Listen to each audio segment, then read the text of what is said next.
messieurs, bonsoir. Ravi de vous retrouver pour cette nouvelle édition de l'info. Tout de suite, le sommaire en images. L'auteur des coups de la rixe mortelle a été mis en examen aujourd'hui.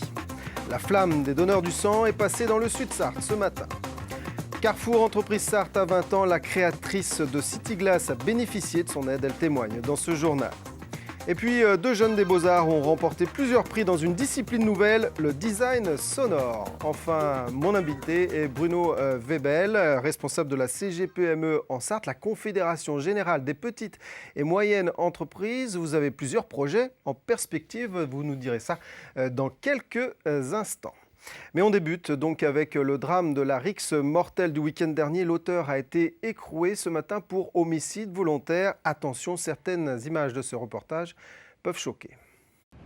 L'auteur des coups qui a coûté la vie à Jackie Daubignard a été mis en examen ce matin pour homicide volontaire. L'instruction doit permettre d'en savoir un peu plus sur cette bagarre qui a opposé deux groupes de deux hommes dans la nuit de samedi à dimanche. C'était peu avant 6 h du matin au centre-ville du Mans. La victime, un manceau de 21 ans, est décédé au pied de la tour Émeraude des suites de plusieurs coups de ciseaux portés à la gorge. Rappelons que le meurtrier, un homme de 37 ans, a fait valoir qu'il s'était défendu. Cette thèse n'a pour l'instant pas été retenue par le parquet et le juge d'instruction. Après 48 heures de garde à vue, l'auteur a été écroué à la maison d'arrêt de Coulennes. Fait divers, toujours, un homme a été tué ce matin sur l'autoroute A28 dans le sens Alençon-Le Mans. Il a été renversé par un poids lourd. Les gendarmes privilégient la thèse du suicide. Ce n'est pas la flamme olympique, mais la flamme des donneurs de sang qui a parcouru le Sud-Sarthe ce mardi matin. Cette opération vise à promouvoir ce geste bénévole en Sarthe. Les dons sont en progression, mais on pourrait mieux faire. Karma Duquesne. Ces personnes en t-shirt blanc sur le bord de la route de Château-du-Loir sont des donneurs de sang bénévoles. Elles attendent le passage du camion du relais de la flamme du don du sang. Aujourd'hui, nous attendons la flamme qui arrive de Tours, la flamme de la vie, flamme du don du sang, qui fait un périple pendant 3 semaines pour rejoindre la ville de Montreuil, dans la Seine-Saint-Denis, où aura lieu le prochain congrès du don du sang. Le camion du relais de la flamme était ce mardi de passage à Château-du-Loir. Le but, aller à la rencontre des Français pour les sensibiliser au don du sang à l'aide d'une flamme symbolique. Ça représente la vie. On donne la flamme de la vie aux gens, par l'intermédiaire du don du sang. Les besoins augmentent parce que la population vieillit. Et simplement un petit exemple, des personnes âgées qui sont faibles. Simplement une transfusion de globules rouges les rebooste, ça les dope. Et si les besoins augmentent, il faut alors plus de donneurs. Jusqu'à l'an passé, les Sartois n'avaient pas toujours été bons élèves, mais en 2011, la Sarthe enregistre une hausse des dons de 4,5%. En 2011, il y a eu 22 500 poches collectées en Sarthe. Ça représente 11% des poches collectées en Pays de Loire. La population de la Sarthe représente 15% de la population des Pays de la Loire, alors que les poches collectées ne représentent que 11%. Potentiel très important à développer encore.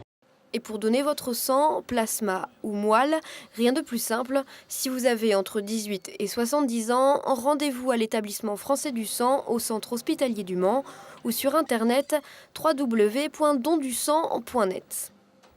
Économie à présent, Carrefour Entreprise Sarthe a fêté ses 20 ans lundi soir. Cette association accompagne les porteurs de projets de création d'entreprises comme Nadine Le Saout qu'a rencontré Laure Girard. En 2001, Nadine Le Saout et son mari quittent la compétition pour créer leur propre patinoire. Un investissement de 2,5 millions d'euros. Sans l'accompagnement de Carrefour Entreprise Sarthe, la donne aurait sans doute été différente. C'était pas gagné du tout d'avance et les banques étaient assez frileuses au départ. Donc, en revanche, la labellisation plus l'aide et la confiance en fait que nous a accordé Carrefour par ces labels a peut-être déclenché effectivement le suivi des autres banques. Le projet bénéficie d'un prêt de 45 000 euros. En 20 ans, l'association Carrefour Entreprise Sarthe, en assemblée générale ce lundi, a aidé plus de 1000 porteurs de projets comme Nadine. Il y a une entreprise sur deux qui dépose le bilan dans les 3 ans. Voilà, une sur deux dans les 3 ans. Quand elles sont accompagnées, taux de réussite 83 à 85% à 5 ans. Donc voici effectivement tout l'intérêt de l'accompagnement.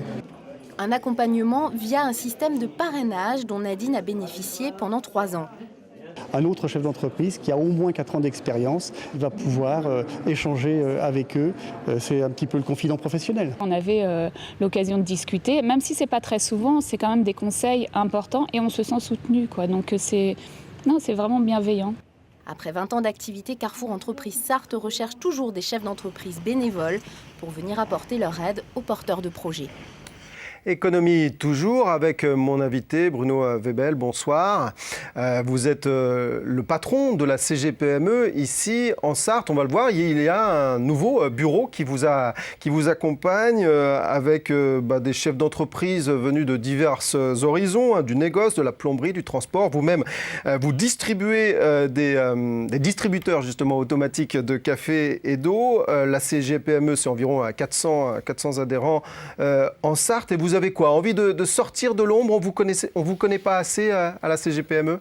Oui, c'est sûr qu'il y a un manque de communication. Il ne faut pas oublier que les PME pèsent tout de même aujourd'hui, représentent 80% de l'emploi.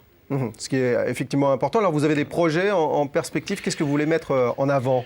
Ce que l'on veut mettre en avant, c'est effectivement le bon sens et faire surtout en sorte que dans la mesure où le pouvoir est entre les mains des politiques, que ces derniers ne décident pas de l'avenir de nos entreprises sans que nous soyons associés autour de table. Donc justement, l'an dernier, au niveau national, la CGPME a proposé ce petit livret, 5 ans pour agir, en faisant 40 propositions aux différents candidats. S'il y en avait une à extraire pour le prochain président de la République, quelle serait-elle? Alors, vous venez de citer, il y en a 40. Nous sommes avant tout une force de proposition. On va en prendre une, effectivement, parmi les 40. C'est la rétroactivité, effectivement, des lois. Je crois qu'il ne faut surtout pas jouer là-dessus. C'est-à-dire qu'il y a une loi qui est effectivement votée. Ensuite, c'est une règle du jeu qu'il ne faut pas modifier pendant la durée du jeu, sinon cela pénalise les entreprises. On prend l'exemple du photovoltaïque.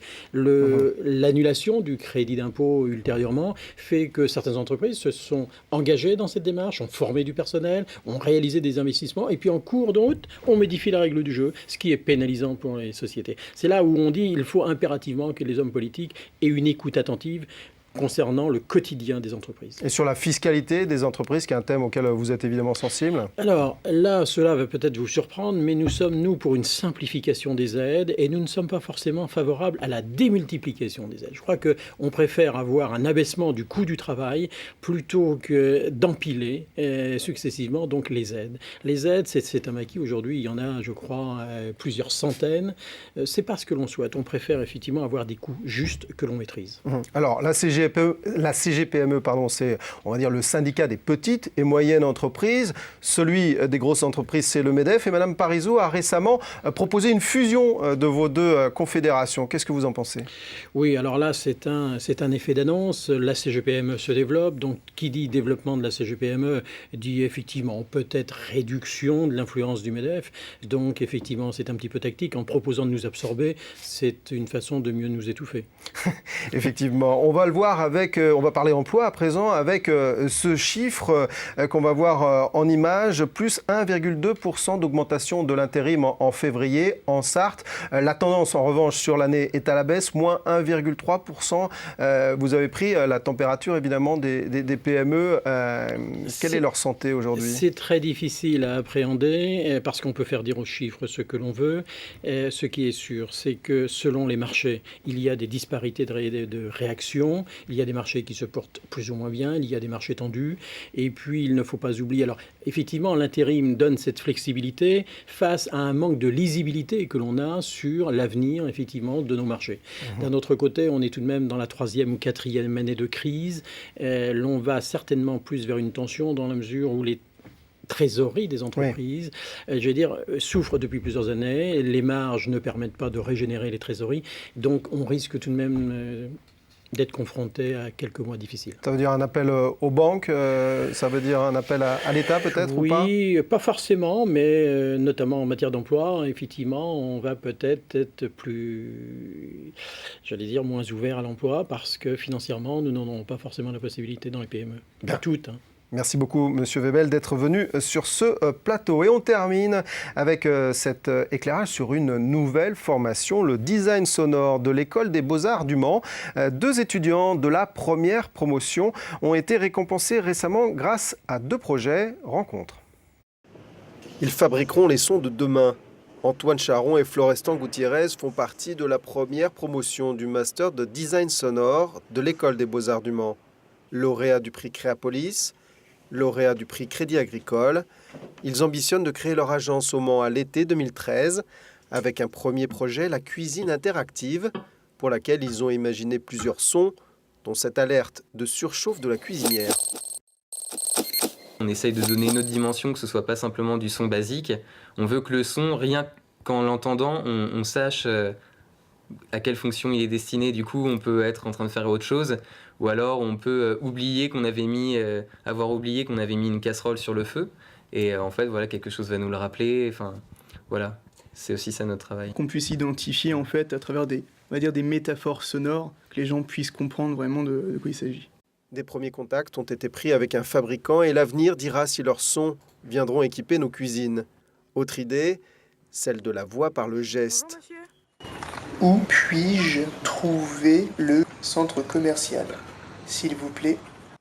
Rapidement résumé, il s'agirait en fait de gants capables de traduire la langue des signes utilisée par les sourds. Ce projet apparaît cependant plus complexe à mettre en œuvre, mais ce qui intéresse les deux étudiants, c'est bien l'aspect éclectique du design sonore. On est toujours entre la création sonore, la recherche psychoacoustique, l'industrie, le design. En fait, c'est pour ça que le design sonore, c'est vaste. C'est parce qu'on essaye d'être un petit peu sur tous les fronts en même temps. On doit travailler avec des ingénieurs, des techniciens, des acousticiens, des musiciens, des programmeurs, beaucoup pour l'interaction. Donc voilà, on essaye d'être un petit peu sur tous ces fronts-là. Donc le master nous a apporté un peu tout ça, on touche un peu à tout.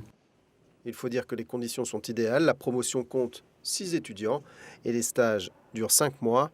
Le master de design sonore s'étale sur 2 ans. Allez, des nouvelles des Atlantides à présent, où le démontage des systèmes d'accroche des luminaires est terminé. Rappelons que leur corrosion a provoqué la fermeture du centre aquatique jusqu'au 2 juin.